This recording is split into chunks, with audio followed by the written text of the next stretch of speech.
3 یا 4 باتیں اللہ کے نبی علیہ السلام سے سوال کیا گیا، اللہ کے نبی علیہ السلام نے اس سوال کا جواب دیا ہے۔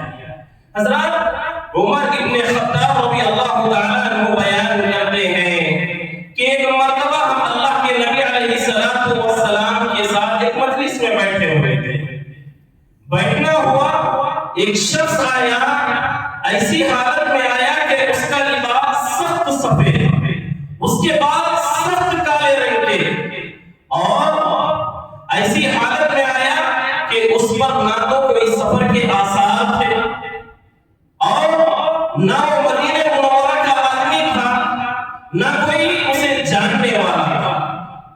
تعجب ہوا، وہ شخص اللہ کے نبی علیہ السلام کے سامنے آ کر اس طرح بیٹھ گیا کہ اللہ کے نبی علیہ السلام کے گھٹنے اور اس شخص کے گھٹنے کو ملا لیا اور اپنے ہاتھوں کو نبی علیہ السلام کے زانوں پر رکھ دیا۔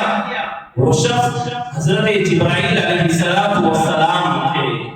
حضرت جبرائیل علیہ السلام اللہ کے نبی علیہ السلام کے پاس ہمیشہ دحیہ کلبی رضی اللہ تعالی عنہ کی شکل میں آیا کرتے تھے، لیکن اس مرتبہ جب حضرت جبرائیل علیہ السلام اللہ کے نبی کے پاس آئے تو دوسری شکل اختیار کر کے آئے، سفید کپڑے، کالے رنگ کے بال، ان پر کوئی سفر کے آثار نہیں ہے۔ ایسی حالت میں نبی علیہ السلام کے پاس آ کر بیٹھ گئے اور اللہ کے نبی علیہ السلام سے کہنے لگے، یا محمد فاخبرنی عن الاسلام، اے محمد مجھے اسلام کے تعلق سے بتائیے۔ حضرت عمر رضی اللہ تعالیٰ عنہ کو تعجب ہوا، اللہ کے نبی علیہ السلام کو محمد یا محمد کہہ کر کوئی مدینے میں نہیں بلایا کرتا تھا۔ عربی لوگ، بدو لوگ، جو قریے کے لوگ ہوتے تھے، وہ اللہ کے نبی علیہ السلام کو محمد کر کے بلایا کرتے تھے، لیکن یہ شخص بھی یا محمد کہہ کر بلا رہا ہے۔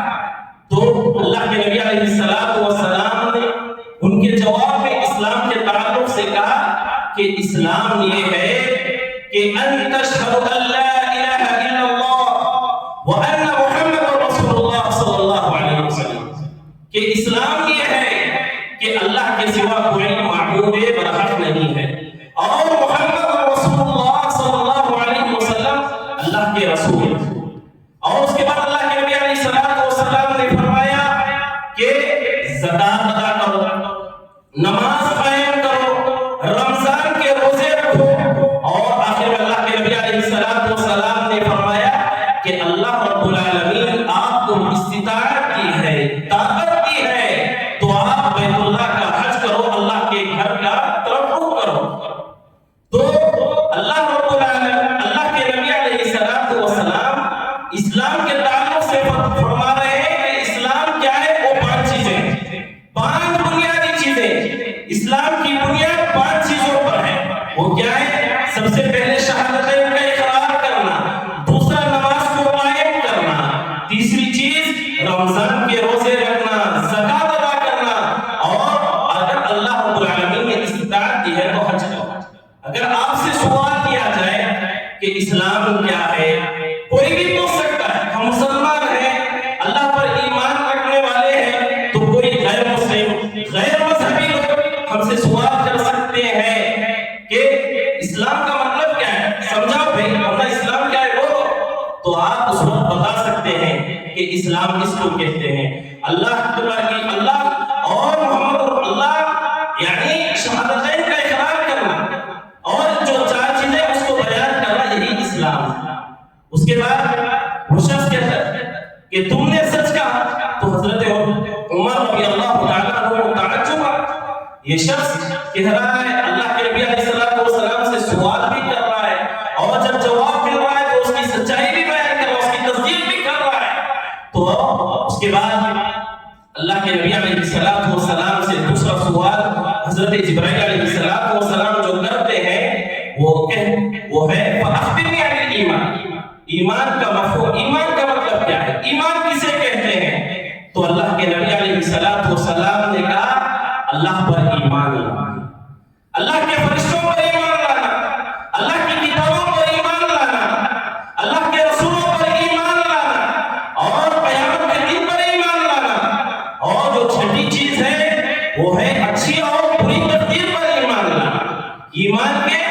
6 ارکان ہیں، اسلام کے 5 ارکان ہیں۔ یہ ہمیں معلوم ہونا چاہیے کہ ہم مسلمان ہیں، ہم اسلام والے ہیں، ہمیں معلوم ہونا چاہیے کہ اسلام کے ارکان کیا ہے، ایمان کے ارکان کیا ہے۔ تو اللہ کے نبی علیہ السلام ایمان کے ارکان بیان کر دیتے ہیں۔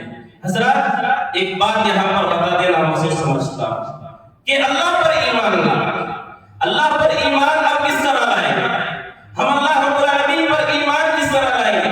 نہ ہم اللہ رب العالمین کو دیکھے ہیں، اللہ رب العالمین کو ہم تو نہیں دیکھے، لیکن ہم کس طرح ایمان لائیں گے؟ جس طرح نبی علیہ السلام نے ہمیں ایمان لانے کا حکم دیا ہے کہ اللہ رب العالمین کے اوپر ایمان لانے کے مطلب ربوبیت پر، وحدت پر، اور اللہ رب العالمین کے اسماء و صفات پر۔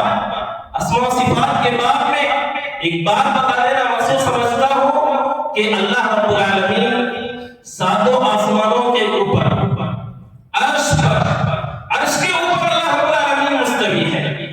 یہ ہم میں یہ بات عام ہے، ہم نہیں جانتے کہ اکثر لوگ اس بدگمانی میں ہیں، اس بدفہمی میں ہیں کہ ہم کہتے ہیں کہ اللہ ہر جگہ موجود ہے۔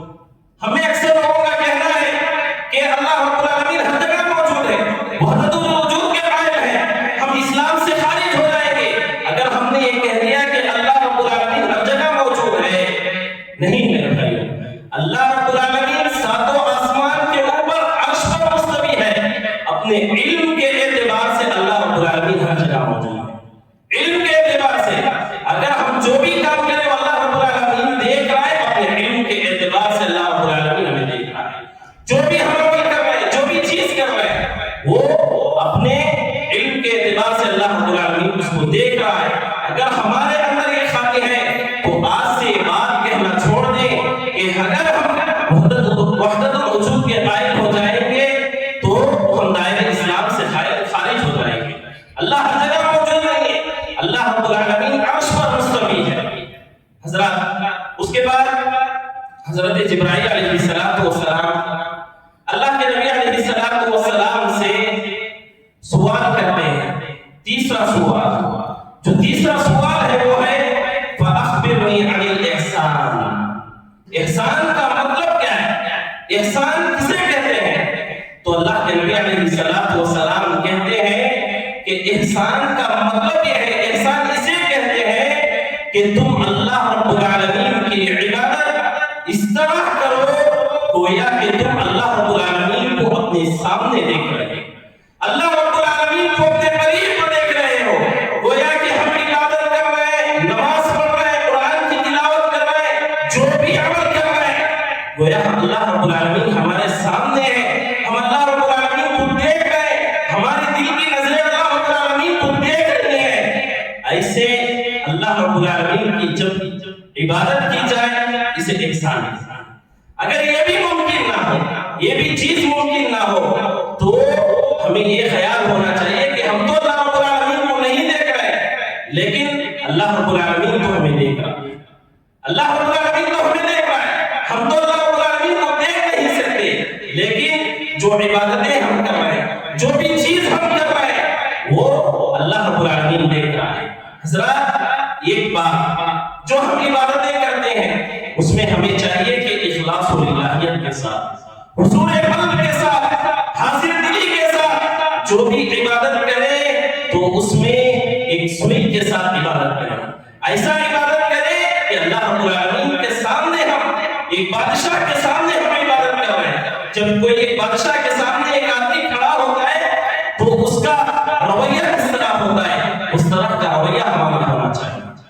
حضرات اس کے بعد حضرت جبرائیل علیہ السلام ایک چوتھا سوال اللہ کے نبی علیہ السلام سے کرتے ہیں، وہ ہے فَأَخْبِرْنِي عَنِ السَّاعَةِ، کہ مجھے قیامت کے تعلق سے بتائیے۔ تو اللہ کے نبی علیہ السلام کہتے ہیں کہ سائل سے زیادہ مذکور نہیں جانتا کہ قیامت کب واقع ہوگی۔ مطلب یہ ہے کہ اللہ کے نبی علیہ السلام کو نہیں معلوم، اللہ کے نبی علیہ السلام کو غیب کا علم نہیں تھا کہ کل کیا ہونے والا ہے، اب کیا ہونے والا ہے، اللہ کے نبی علیہ السلام کو نہیں معلوم تھا۔ ہاں حضرت جبرائیل علیہ السلام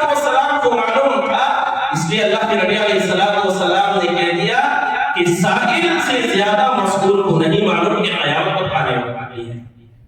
تو حضرت جبرائیل علیہ السلام اللہ کے نبی سے کہنے لگے اس کی نشانیاں تو بتا دو، تو اللہ کے نبی علیہ السلام نے اس کی نشانیاں بتائی کہ اللہ کے نبی علیہ السلام نے فرمایا قیامت کی نشانیوں میں نشانی یہ ہے کہ لونڈی اپنے آقا کو جنم دے گی۔ کیا مطلب؟ ایک لونڈی اپنی مالکن کو جنم دے گی۔ حضرات مفسرین لکھتے ہیں، محدثین لکھتے ہیں کہ اس کا مطلب یہ ہے کہ قیامت کے نزدیک والدین کی نافرمانی سب سے زیادہ ہونے والی ہے۔ والدین کی نافرمانی جب ہونے لگ جائے تو سمجھ جاؤ کہ یہ دنیا ختم ہونے والی ہے، یہ دنیا فانی ہے، یہ ختم ہونے والی ہے۔ تو قیامت کی نشانیوں میں سے ایک نشانی والدین کی نافرمانی ہے۔ تب اللہ کے نبی علیہ السلام نے فرمایا کہ آقا یعنی لونڈی اپنے آقا کو جنم دے گی۔ اس کا مطلب یہ ہے کہ ماں کے پیٹ سے نکلنے والی جو اولاد ہے، خصوصاً اللہ کے نبی علیہ السلام اور مفسرین لکھتے ہیں، محدثین لکھتے ہیں کہ جو بیٹی پیدا ہوگی وہ ماں پر راج کرے گی، یعنی بیٹی مالکن ہوگی، ماں آ کر لونڈی ہوگی۔ آج ہم اپنی نظروں سے دیکھ رہے ہیں ہماری بہنوں کا کیا کہنا، وہ والدین کی اتنی نافرمان ہو چکی ہے کہ ان کا مرتد ہونا، ان کا کئی طرح سے گناہ میں ملوث ہونا ہم اپنی آنکھوں سے دیکھ رہے ہیں۔ مجھ سے زیادہ آپ لوگ دیکھ رہے ہیں کہ یہ قیامت کی نشانیوں میں سے ایک نشانی ہے کہ ماں کی نافرمانی کرنا بیٹی یہ قیامت کی نشانیوں میں سے ایک نشانی ہے۔ اور ایک نشانی اللہ کے نبی علیہ السلام نے جو بیان کی وہ یہ ہے کہ ننگے پیر چلنے والے فقیر، جن کے پاس کپڑا پہننے کے لیے نہیں تھا، جن کے پاس چپل پہننے کے لیے چپل نہیں تھا، جن کے پاس چھت میسر نہیں تھا، جو پیدل چلنے والے لوگ، بکریوں کو چلانے والے لوگ، فقیر مسکین، ایسے لوگ بڑی بڑی عمارتیں بنا کر ایک دوسروں پر فخر کریں گے۔ آج ہم اپنی نظروں سے ایک چیز دیکھ رہے ہیں کہ ایک فقیر، ایک مسکین جس کے پاس پچھلے دنوں میں چپل پہننے کے لیے چپل نہیں تھا، کپڑا پہننے کے لیے کپڑا نہیں تھا، ایسا شخص بڑی بڑی عمارتیں بنا کر ایک دوسرے سے مقابلہ کر رہا ہے۔ یہ ہم اپنی نظروں سے دیکھ رہے ہیں، لیکن اس حدیث میں جو بات بتائی گئی ہے اس کے تعلق سے محدثین لکھتے ہیں جو یہ بات نبی علیہ السلام نے فرمائی، جو چپل پہننے کے لیے چپل نہیں تھا، کپڑا پہننے کے لیے کپڑا نہیں تھا، غریب مسکین لوگ جو بکریوں کو چلایا کرتے تھے، ان لوگوں سے مراد عرب کے لوگ ہیں۔ عرب کے لوگ ہیں۔ آج ہم دیکھ رہے ہیں عرب ایسی تیزی سے بھاگ رہا ہے، ان کے پاس کتنی بڑی بڑی عمارتیں، دنیا کی سب سے بڑی عمارت عرب کے پاس موجود ہے۔ تو قیامت کی نشانیوں میں سے جو نشانی اللہ کے نبی علیہ السلام نے 1400 سال قبل جو بات بتائی تھی وہ ہم اپنی نظروں سے دیکھ رہے ہیں۔ تو مطلب کیا ہے؟ قیامت نزدیک ہے، قیامت آنے والی ہے۔ تو ہمیں چاہیے کہ ہم ان تمام باتوں کو سن کر ہم اپنی تیاری کر لیں۔ اس کے بعد اللہ کے نبی علیہ السلام ان 4 چیزوں کا جواب دیتے ہیں۔ وہ شخص حضرت جبرائیل علیہ السلام اٹھ کر اس مجلس سے چلے جاتے ہیں۔ تو حضرت عمر رضی اللہ تعالیٰ عنہ سے اللہ کے نبی علیہ السلام پوچھتے ہیں، اے عمر تمہیں معلوم کہ کون ہے وہ؟ تو اللہ کے نبی علیہ السلام سے حضرت عمر رضی اللہ تعالیٰ عنہ کہتے ہیں، اللہ کے نبی، اللہ اس کے رسول بہتر جانے کہ وہ کون تھا۔ تو حضرت اللہ کے نبی علیہ السلام اس وقت کہتے ہیں کہ جو شخص آیا تھا وہ حضرت جبرائیل علیہ السلام تھے، جو تمہیں تمہارا دین سکھانے کے لیے آئے تھے۔ اللہ اکبر۔ حضرات اس حدیث کی عظمت اس بات سے لگائی جا سکتی ہے کہ آسمان سے ایک فرشتہ آنا اور اللہ کے نبی علیہ السلام صلی اللہ علیہ وسلم کی مجلس میں آ کر بیٹھنا، اللہ کے نبی علیہ السلام سے سوالات کرنا، اللہ کے نبی کا جواب دینا، اس بات کی